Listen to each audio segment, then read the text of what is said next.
beginning. I usually use it as a metric to say, okay, I averaged 300 watts for this 5K. What does that really mean?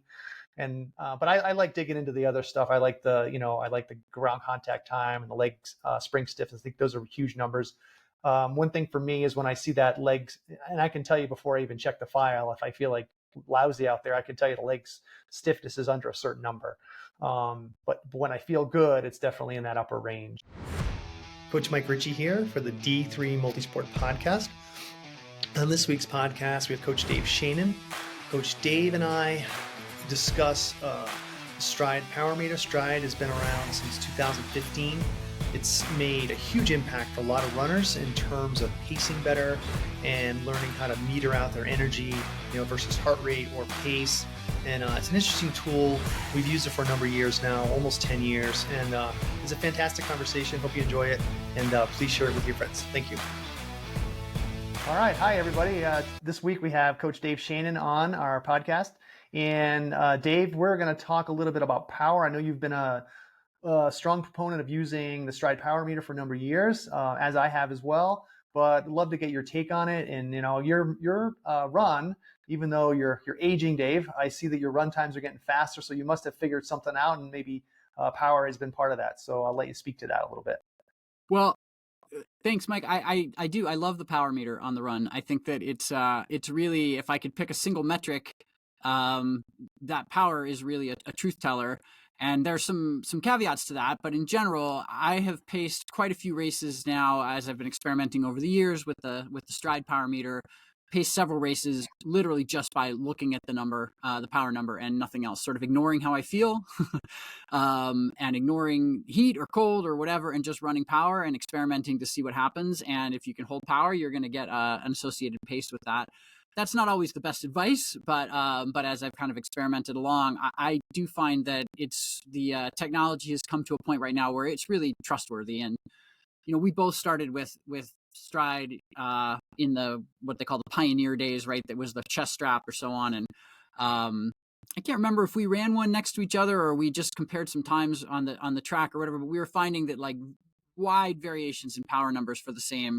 I think that's right. I think some of that had to do with some of the things they hadn't revealed yet, like some of the oscillation, and then you had the LSS and all that stuff was just been leg spring stiffness. Some of that stuff wasn't revealed at the time, and then we were about the same height and weight at the time. You're a little taller, but stride length was about the same, but just different power for sure. And it could just be, it takes one of us more energy to get off the ground, right? I mean, that's really what, how the numbers vary. I mean, it's not like when you're on a bike, your feet are locked into the pedals, right? And you're just pushing the cranks down. I mean, there's no variance to that. Like you just push the crank down and it comes up the backside and you do it again. I mean, I think though that's a lot of that's been resolved now. So some of that may have been the early technology or the early algorithm or so on. Although I'm sure I'm a less efficient runner than you, just based on at a given pace and assuming we're both fit at the same levels here. So yeah, there is going to be some variation, right? So it is harder to say like I can compare watts per kilogram, I suppose, to you like we do on the bike, but that's not really the important part of the power meter. It's that as long as it's consistent for me from my run on Monday to Tuesday to Wednesday to Thursday, and I think that really has been solved at this point. So Stride's got it. The other thing that I think has been sort of interesting is that a couple of years ago I switched my watch to Coros, the Coros brand watch, and they actually have, and it's just wrist based. They do have a foot pod that I don't use. I usually use my Stride, but at times I've run without the Stride and just with the watch. And the power that they calculate, I assume it's almost all algorithm at that point, is really very close to the Stride. So you're starting to get into a realm where a 200 and I don't know what that base Coros watch is that I have, $220 or something like that, even without a foot pod, and you can be running with power. That's pretty neat. So I know Stride recommends you do all the different little power tests, a 5 second and 20 second and a minute. And do you do all that, or you just kind of let that work itself out organically through your cycle? Or do you do an auto update on your CP, or how do you work all that? So I've done everything over the years, I Sure. suppose, right? So I've done their testing. They've had a couple different variations of testing. Mhm. For the most part, I find that, yeah, my power, my critical power is going to change a little bit, sort of on season, off season, and so on. But I do, especially, I don't know, through the spring and summer months. At some point, I've got a hard 5K, and sometimes it's weekly. Stroking strides out at the reservoir or something like that. So I've got that speed work that's fast enough that it's going to update my critical power on a regular basis. During the winter and off season, sometimes I'll test, sometimes I'll just let it fall, and it tends to fall, like, even if you're doing a high volume of running but you're not doing a lot of speed work, then that critical power is going to drop. And whether or not it actually truly has dropped or not, I don't know, because I'm not testing at that point. So throwing in a test to keep it up where you want it to be is fine. But from a practical standpoint, I have a set power that I'll drop into training peaks, and I don't change it very often. Even though Stride would tell me in the winter, my critical power is lower, and in the summer my critical power is higher. What do you do with that? Do you change your I thresholds don't and really training peaks change every it time? unless I'm racing a lot. If I'm Hmm. racing, I'll know the numbers and I'll change it. But I'm not going to change it 5 watts. Like it would have to be significant, like a 10% change. That would have more to do with my weight than my fitness, probably. So that'll change when that changes.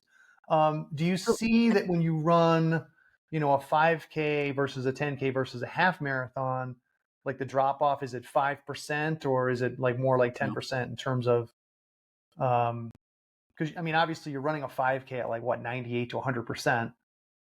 10K would be somewhere in that 95, 97 maybe. Yeah, five K is probably even above 100% of. I'm just trying to Right, think because through the it's numbers. 20 Yeah, minutes versus a, yeah, okay. yeah. That it's an interesting question because I don't actually know what the percentage is. I will look at, so Stride. If you've got enough data in there, Stride Mhm. will give you a predictor. Right, And I don't really care what the time is. I care what the number is. right. And I have found that to be in an open running race. I have Yep, found yep. that to be super accurate for a 5K, 10K, half marathon. I've not run a marathon by straight by power that way, but the number that predictor is really dead on for me. The time that's associated with it can depend on quite a lot of things, conditions, up, down, wind, surface, all that sort of thing. But the power, it says, if Stride says I can hold whatever 330 watts for a 5K, then I'll try to run 330 watts for a 5K, and it's been right more often than it's not been right. It's led me in the right direction. So I do trust that calculator. It's a little different in a triathlon, like coming off the Right. bike. The, It's the gonna fall calculator off a doesn't bit. really, yeah, it doesn't account for that. Do you ever do anything to kind of help your stride length or your spring stiffness, like jumping rope or box jumps or hops or anything like that that actually helps you feel like you gain a little bit? I should. um, I don't. I haven't looked quite as deeply at some of those individual metrics as I know you have, to say, Mhm. like, okay, how, can I improve this, and then can I see it in turn then improve my running? I certainly will do some running drills. Most typically that's as warm up. I'll do some strides, and obviously some interval work in the course of my training, running in specific zones or so on. The specific strength drills and so on, I have not personally correlated any of that specific work to, like, oh, I'm going to try to get my leg spring stiffness over 10 or whatever it is. Like, I look at it, it's more kind of a point of interest for me, but Mhm. um, but it has not been something that has driven my training. What Okay. are you seeing?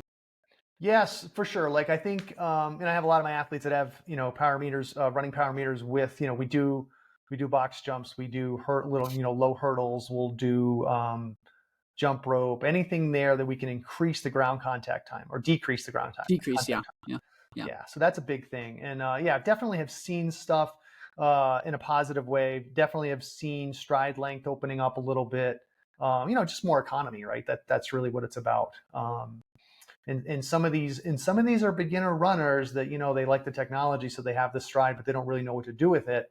But once we get them on the right path, they'll see some good improvement. Is it a matter of they're running more, or is it a matter of they're actually doing these types of workouts? We don't really know that, but I don't think there's anything wrong with it. I think it's a good thing to do in terms of the bounding and, all the Sure. hopping and stuff like that. It definitely helps, the economy for running. So Mike, like, here's an interesting question. I think you'll tell me if it's an interesting question, but so you take, like, we've got a lot of athletes. I think triathlon just sort of draws people who love the data, and so they want to look at it. So they'll look at an individual metric like stride length, and they'll say, okay, I want to increase my stride length. And so they increase their stride length, but their cadence drops. Like you've got it's a dynamic system, so we can't just look at one thing. So if their goal is to hey, Mike, I'm going to really make my goal for the next month, getting an extra 1/10 of a meter on my stride length or whatever. And then their cadence goes from 90 to 80 or whatever. So now we know that they're overstriding and they're at some sort of injury risk. How do you, when you look at the breakdown of individual metrics with a specific athlete, how are you balancing it? Yeah, great question. And we see the same thing on the bike too, right? So we'll see guys that are like, oh, if I want them to push 90 cadence and they're really not good at 90 cadence and they're really more efficient at 80, 85, whatever it is, we let them stay there. So I'm really about them keeping the organic cadence. So if someone is a runner that, they're at 90 cadence, I'm not going to say to them, let's increase the stride length and then the cadence goes down.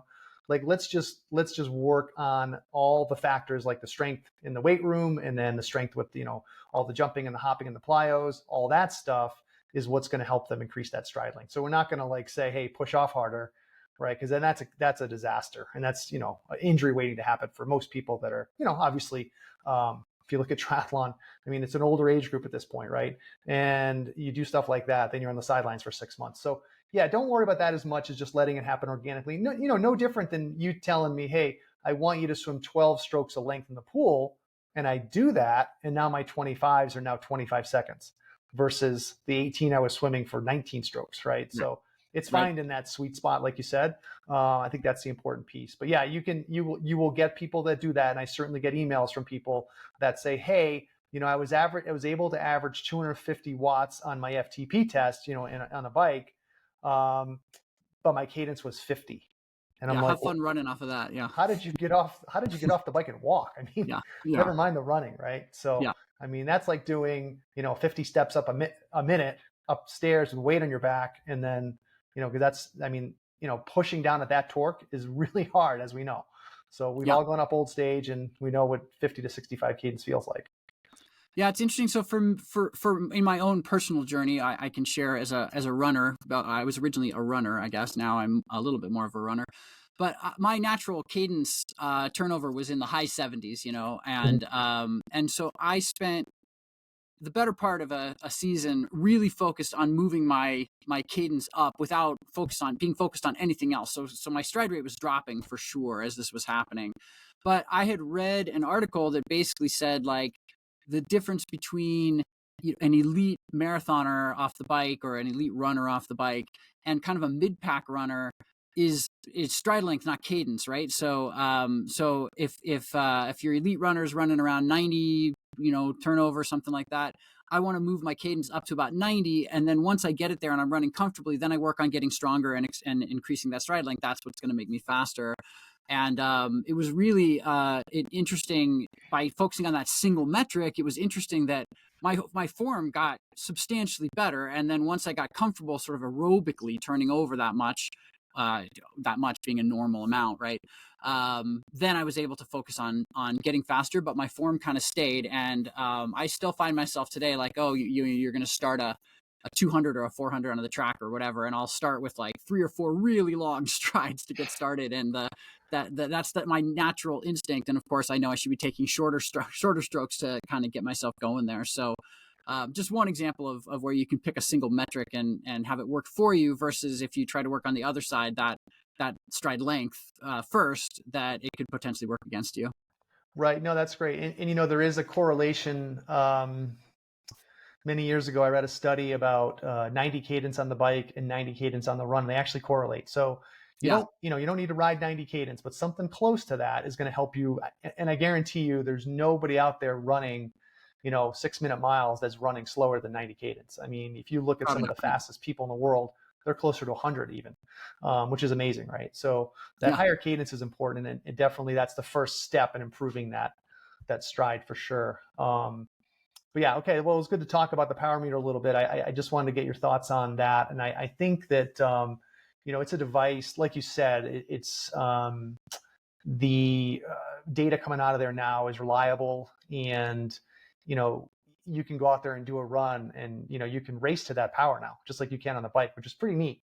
Pretty neat. Like, I don't know that I trusted it that much in the beginning. I usually use it as a metric to say, okay, I averaged 300 watts for this 5K. What does that really mean? And but I like digging into the other stuff. I like the ground contact time and the leg spring stiffness. I think those are huge numbers. One thing for me is when I see that legs, and I can tell you before I even check the file, if I feel like lousy out there, I can tell you the legs stiffness is under a certain number. But when I feel good, it's definitely in that upper range. So it's a great tool. I think the more people that use it, they're going to get something out of it for sure. Totally agree. And maybe we'll talk about in another segment, perhaps, power on the bike, but sort of playing the game of saying to yourself, I'm running along, I'm not looking at my watch, but it feels like I'm running at this sort of pace.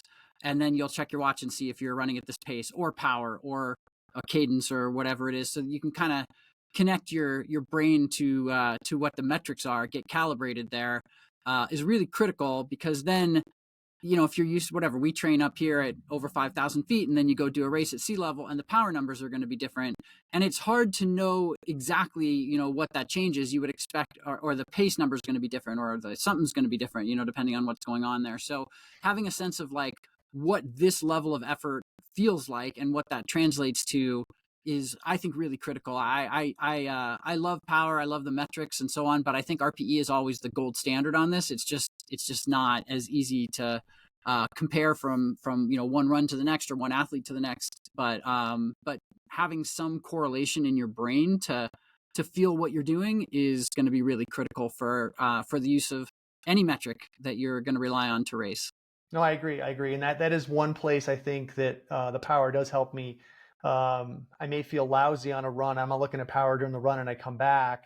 Maybe the heart rate's normal, right? And maybe the pace is only off by 5 or 10 seconds, but then I see the power's way down and I'm like, oh, I don't have the legs today. I literally don't have that spring stiffness to get that stride. And, I look at it and it's under a meter for me. So that's low for me, right? So I know it needs to be over 1 meter and all that stuff. So yeah, I mean, you're exactly right. It's RPE is the gold standard. It is hard to measure at times, but when you can back it up with something like power, it makes it a lot easier to make adjustments and say, okay, maybe I don't need to do a hard run, the day after I do X workout or whatever, because I'm not going to have that turnaround like I'd like. So yeah, well, that was great. Thanks. That's informative stuff. I appreciate it. Thanks, Mike. Good times.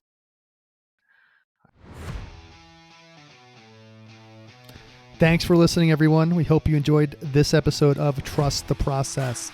If you have a question on anything related to triathlon, please send me an email at mike@d3multisport.com. We'd love to hear from you. Make it a great day.